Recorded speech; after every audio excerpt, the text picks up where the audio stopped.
Espero que estén bien. Bienvenidos a mi blog Opiniones Calidad de Exportación. En esta ocasión vamos a tratar un tema que ha tenido repercusión mundial y ha trastocado las relaciones internacionales entre Europa, Estados Unidos, América Latina y muchos otros actores. Es el famoso caso de Edward Snowden, un ex empleado de la CIA, agente, quien hizo revelaciones sobre la supuesta vigilancia por parte de la Agencia Nacional de Seguridad de los Estados Unidos a las comunicaciones y al mundo del Internet de los ciudadanos extranjeros y de los ciudadanos estadounidenses. No solo esto, sino la búsqueda de asilo político, de asilo territorial, el posterior incidente con el presidente boliviano Evo Morales y el desenlace que podría tener esta historia. Vamos a hacer primero un recuento histórico, luego la valoración jurídica, política y luego cómo podría terminar esta situación. Caso que no se creía que iba a existir en esta época del siglo XXI. Esto parecía cuentos de James Bond. Ian Fleming parece que ha resucitado 50 años después. Espías, interceptación de comunicaciones, doble agente, que los servicios secretos, que los rumores. Y vamos a analizar el caso. ¿Pero quién es este Edward Snowden? Bueno, Edward Snowden es un estadounidense, ex agente de la CIA, quien trabajaba en el área de seguridad informática y que en el año 2013 pidió estar en Hawái. Luego en Hawái abandona, abandona Hawái y aparece misteriosamente en Hong Kong, China. Y es allí que da entrevistas a varios medios, The Guardian, The Washington Post, en que hace estas revelaciones, en que revela la información de lo que se trataba este programa de vigilancia, este programa denominado el PRISM, este programa también que involucra a compañías como Google, Facebook, Twitter, Yahoo y otras grandes corporaciones, en que se entraban a los servidores para interceptar las comunicaciones, los chats, los mensajes, los posts, ver ciudadanos extranjeros, de autoridades extranjeras y de estadounidenses con ciudadanos extranjeros. ¿Por qué? Por la paranoia, bueno, para algunos justificable, para otros no, pero paranoia que hay en los Estados Unidos desde el 11 de septiembre del 2001, en que se interpuso el plan Patriota, en que todo es for the national security, against any crime against terrorism, decía Donald Rumsfeld y George Walker Bush. Llevamos 12 años de los ataques del 11 de septiembre y continuamos con esta paranoia. Tal es así que tenemos los casos de Irak, Afganistán, y ahora quién sabe quién más puede hacer. Siria, dicen por ahí, Irán, pero ese no es el punto. El punto es que este programa de vigilancia, el PRISM, tenía grandes implicaciones, en el cual muchos países, al enterarse de esto, han interpuesto su protesta, como Alemania o Francia, de que, bueno, ¿qué es que ha pasado? ¿Por qué nos han interceptado las comunicaciones y nos han estado espiando? Eso es espionaje. Creí que eso ya había terminado con la Guerra Fría, pero no. con otros medios, con otros personajes, pero sigue vigente. Sigue vigente. Información almacenada. O sea, creyendo de que alguien en una PC desde Timbuktu va a planear un ataque terrorista en contra de los Estados Unidos. Y hay que saber eso. Por favor. Además de que mucha gente, consciente e inconscientemente, bromea sobre eso. Haciendo la mención del caso de un pobre, de un chico que en un chat de Facebook sobre Game of Thrones u otro juego, eh, decía, bueno, capaz que voy con mi arma y voy a matar, voy a disparar. Alguien interceptó la comunicación, a los 3 días el chico estaba preso y puede estar enfrentando un cargo de 8 a 10 años de prisión y tiene una fianza de $500,000 por supuestamente atentar, ser terrorista, criminal. A ese nivel ha llegado la paranoia. Pero no nos desviemos del tema. Este programa de vigilancia ha desatado la ira de la comunidad internacional, de la opinión pública, en que,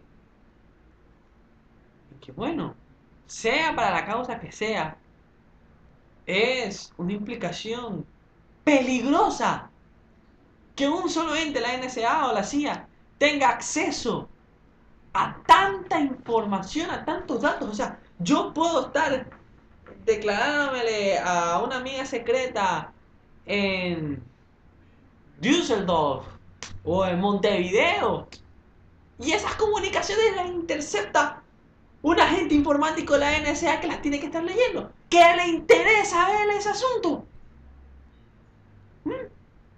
¿Sí? A ese punto estamos llegando. Luego de estas revelaciones que hizo Edward Snowden, quien valientemente, o veremos las motivaciones que tiene, decidió salir del anonimato y decir, yo soy Edward Snowden, yo filtro esta información, que pasó tal, tal, tal. Sus motivaciones, reveló que eran porque no podía permitir que el gobierno de los Estados Unidos atentara contra el derecho a la intimidad y a la privacidad de no solo los americanos, sino de todos los ciudadanos del mundo. Este es el primer punto, el que causó remesón. La revelación de este programa de espionaje de los Estados Unidos. Luego viene otro punto que aumenta este culebrón, que es una auténtica película. Escúchame, en un par de años harán una película sobre esto y tiene todos los ingredientes. A continuación, Snowden, al ser revelada su identidad, quedó fichado, marcado como un paria en los Estados Unidos, por el gobierno de los Estados Unidos, traidor a la patria. Entonces el tipo ya no podía volver a los Estados Unidos. Podían pedirle la extradición por, por haber cometido un delito común de haber filtrado información secreta, información clasificada, que al asumir su cargo en la CIA juró no revelar. Y entonces vemos que Snowden estaba en Hong Kong. Y misteriosamente apareció en Moscú, Rusia. Teniendo aquí el mapa mundi. Snowden de los Estados Unidos. La vuelta hasta Hawái. De Hawái, cuando llega a hacer las revelaciones, hasta Hong Kong, China. Cuando Estados Unidos, al enterarse de esto, pide la extradición de Snowden a China, Snowden no estaba. ¿Dónde vino a parar? Moscú, Rusia. ¿Por qué? Porque se le había concedido un salvoconducto, es decir, un documento por el cual él podía salir del, del país, hacia otro lugar. ¿Y cuál era el plan? El plan era que Snowden fuera a Moscú, accediera, si no a la embajada ecuatoriana en Rusia, cogiera de ahí en Moscú un avión y fuera en vuelo seguro hasta Ecuador. Y me dirán ustedes, ¿qué tiene que ver Ecuador en todo esto? Bueno, Ricardo Patiño, el canciller ecuatoriano, justamente estaba por el sudeste asiático en esos días, haciendo visitas comerciales y protocolarias. Se entera de este caso. Entonces, viendo la política internacional del Ecuador, cada enemigo de los Estados Unidos es mi amigo. Y bien, Snowden está por ahí. Ven, este es un chico defensor de la libertad de expresión, de la libertad de información, del derecho a la privacidad. Entonces, siendo el intermediario Julian Assange, pueden remitirse a mi anterior video. Julian Assange, el dueño de Wikileaks, el que reveló los cables diplomáticos sobre cómo se manejaba la política internacional por parte de los Estados Unidos y otros países, fue el enlace, mencionó a Snowden sobre Ecuador, la posibilidad que ellos lo ayudaron. Entonces Snowden solicita asilo político al gobierno ecuatoriano. Patiño, a nombre del Estado ecuatoriano, dice, bueno, hemos recibido la solicitud por parte de Edward Snowden. Rafael Correa, el presidente ecuatoriano, dijo, bueno, vamos a estudiar, vamos a analizar.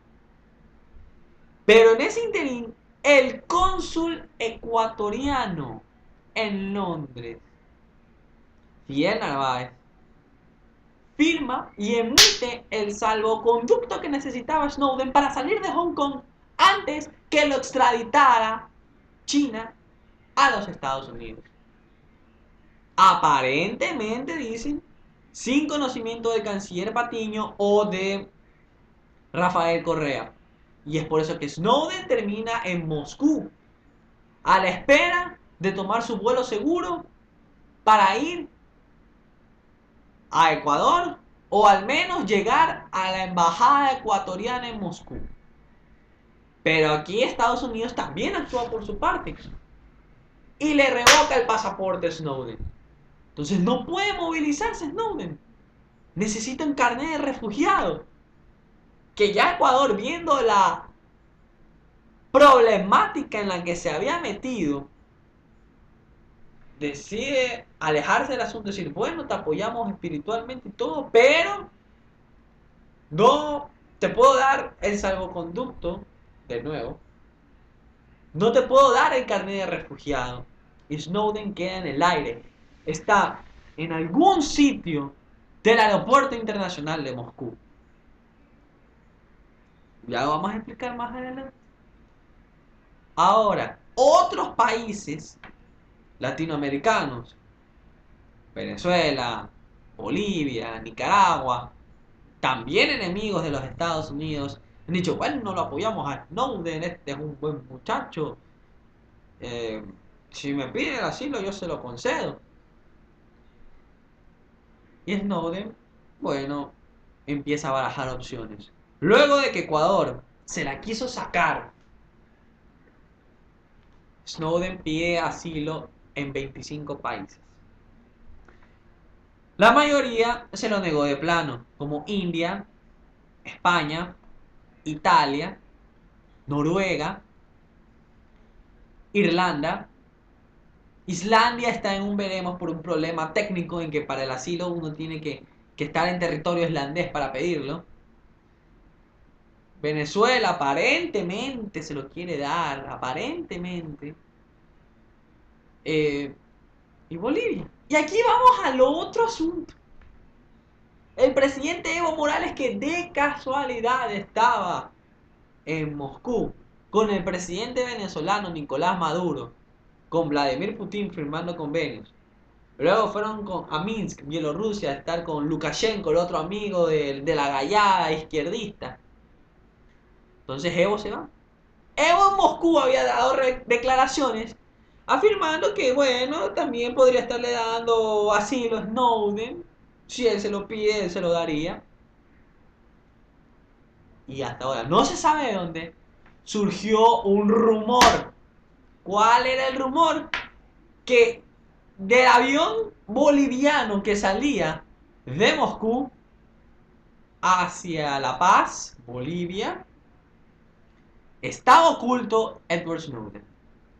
Y para viajar de Moscú a La Paz tenía que pasar por Europa. Aquí vino el punto. Pasa el avión de Evo Morales sobre el espacio aéreo. Para pasar sobre el espacio aéreo de un país que es parte del territorio, el espacio aéreo, la torre, el avión tiene que avisar a la torre de control entregando el itinerario de bueno, vamos a pasar por su país, denos autorización. Normalmente, al ver que es un caso presidencial, no dan mayores trabas.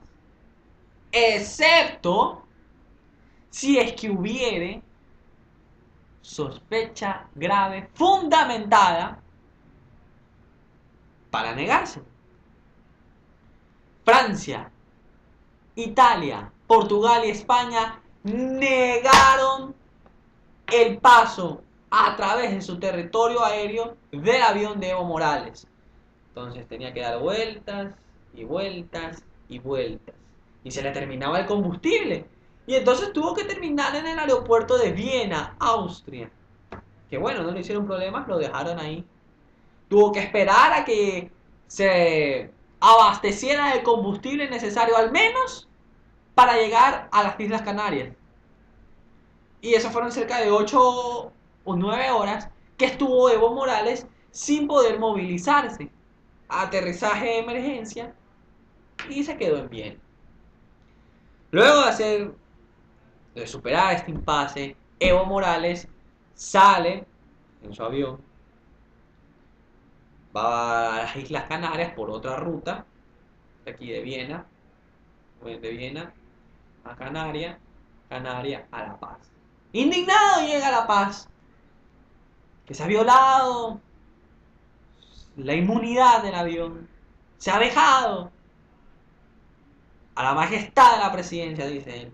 Reúnen a los presidentes de UNASUR, quienes dan un pronunciamiento enérgico a favor de Evo Morales. Colombia y Chile dan pronunciamientos de apoyo, pero tibios. Y se analiza la situación siendo los más preponderantes Argentina, Ecuador, Venezuela.